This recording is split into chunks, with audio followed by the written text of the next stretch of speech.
ইলিশ ভাপা ও চিংড়ি ভাপা আমরা কম বেশি সবাই বানাতে পারি। আজকে আমি তোমাদের দেখাবো ডিম ভাপা কিভাবে বানাতে হয়।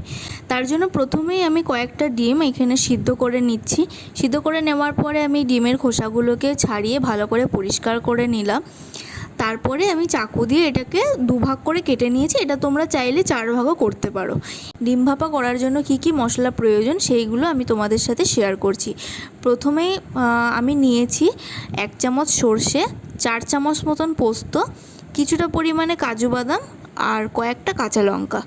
এরপরে মিক্সিতে আমি এটা দিয়ে পুরোটা একটা পেস্ট বানিয়ে নিলাম।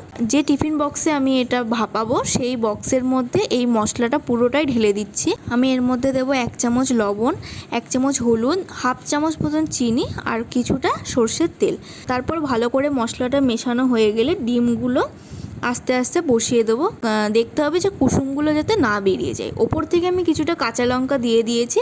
এবার একটা কড়াইতে স্ট্যান্ড বসিয়ে আমি টিফিন বক্সটা বসিয়ে দেবো ভাপের জন্য। তারপরে একটা লিড দিয়ে দেবো ওপর থেকে।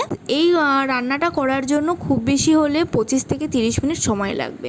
30 মিনিট হয়ে গেছে, আমি ঢাকনাটা খুলছি আর তোমরা দেখতেই পাচ্ছ যে ডিম ভাপাটা সম্পূর্ণভাবে তৈরি। ভিডিওটা ভালো লাগলে লাইক করবে, শেয়ার করবে আর কমেন্টে জানাবে যে রেসিপিটা কেমন লাগলো।